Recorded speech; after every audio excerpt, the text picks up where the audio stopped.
All right, moving along. Elon Musk has been in the news again. The Dodge King, the Techno King of Tesla. Winning. He was on Saturday Night Live, and I guess he pissed in some people's Wheaties. They needed a safe space. But let's get into this article. So as SNL guests, oh my God, the woke generation. Why are you gonna do this now? I already had this managed. Yeah, it's on. Winning. No. You suck. I don't understand why that's. It was on, but it's not working. Stupid ad block. The new woke generation of the Saturday Night Live cast is armed with social media accounts and not afraid to use them. When it was announced that billionaire Elon Musk, the elongated man himself, would be hosted this weekend, several of them took shots online. But an industry source knows the show intimately told the Post that the cast are getting too big for their britches. Damn straight. They can tweet and do whatever they want on social media. They weren't told to take down their messages.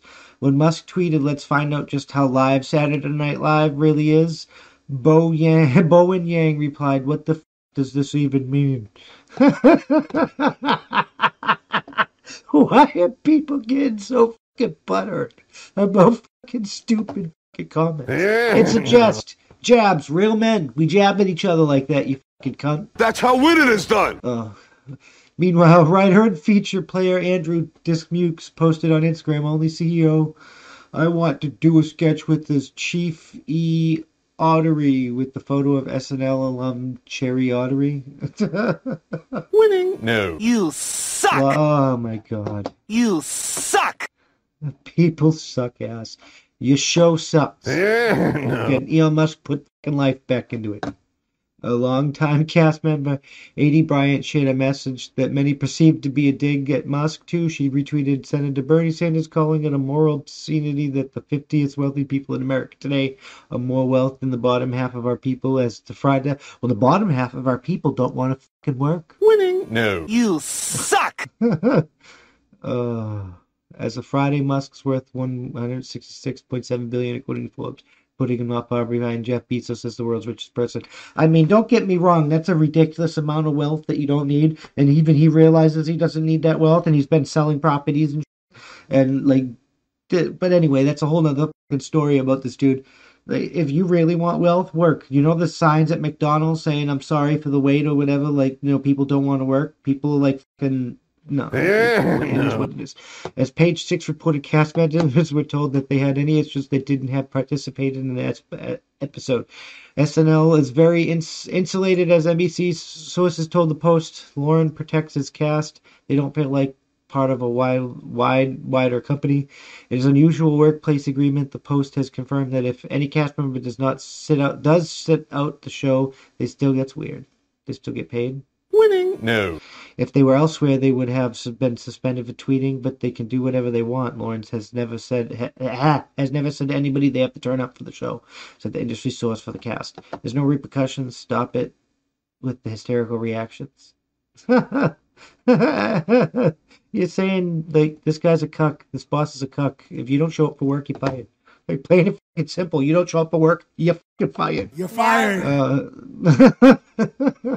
If the comedians think they have a sway over who is asked to be a guest, they're wrong.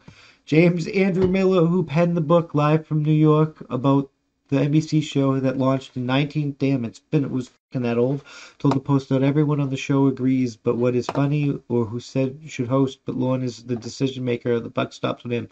I just said this, the younger generation's just not funny. It's the woke garbage is not funny. Making fun of woke garbage is funny, but woke garbage is not funny. There have been a handful of times where cast members have wanted him to rescind the guest choice or musical guest.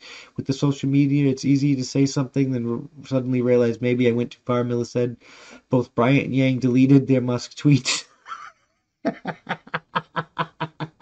Winning. No. You suck. Winning.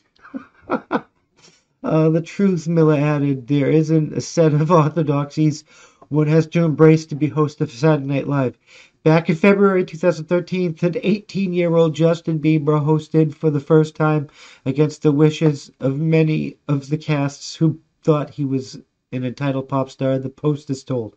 Saturday Night Live vets Jay Farrow and Bill Harder later confirmed on Bravo's show Watch What Happens Live that the singer was the worst guest of their era. I mean, we both know dog, said Farrow to the Harder. Hater. Yeah, it was Bieber. Hater responded. He was just in a bad place. Maybe he's in a better place, but back then he was in a it was rough. So, and it had her to say, everybody usually in great behavior. He just seemed like exhausted or just the end of the rope. I mean, some people have fucking pulled that far. He was a kid, not allowed to be a kid. Bieber is Bieber. The Post has also told that members of the cast were also unhappy that the country music star Morgan Wallen was allowed to make his SNL debut in December, 2 months after his initial invitation was rescinded for breaking the show's quarantine rules. Wallen was photographed kissing multiple college women and partying Basilisk in Alabama when he was supposed to be on lockdown. Winning. No. You suck! And while for most of SNL history, cast members have been kept quiet if they were unhappy with the guest, there is a precedent of protest. In 1990, cast members Nora Doone refused to appear on an episode hosted by comedian Andrew Dice Clay. You're fired. I don't know why you would hate that dude. Years later, she told Salute, "Oh, hey, you're gonna tell me why? I should just keep reading, dumbass." And then there's Andrew Dice Clay, the character who was an abuser of women, and he was a homophobe. And his material was terrible. He just wasn't smart enough to handle that material, and our writing staff was not the writing staff to handle the material either. For him to host the show, Lorne said Andrew Dice Clay was a phenomenon worth examining. We didn't examine the hosts of SNL. We supported them. We wrote for them, and we made them look good. Otherwise, you'd never get a host. You're there to make them look good. I mean, yeah, you're there to make your show look good, and they look good if your show looks good. It is what it is.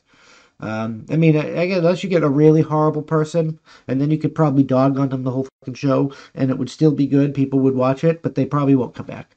But her refusal didn't exactly make Doone popular with castmates. John Lovitz called it a betrayal and accused her of making the cast look like we were sellouts for doing the show with him. No one this season has gone that far, but some of the cast members have said things that the show is divided. On Late Night with Seth Meyers, Michael O'Shea said the Musk, he's the richest man in the world. How could you be excited for that? Because he's fucking funny. Peter Davidson's agreed. He's the meme king, like the techno king of Tesla. That's why he's fucking Doge one to space. But we'll get into that next. I just don't understand why this is the dude everyone's so freaked out about. Davidson and on the show The Breakfast Club. I was like, what did he do? He was just like, blah, blah, blah. These are just people complaining, and it's fucking utter garbage. I really don't like people complaining, and so we're not even going to continue here. Elon Musk's a funny bastard. He's successful, and people want to be him. That's why you get excited for him, because people want to be him. People want to be rich. They want to be famous. They want to be powerful.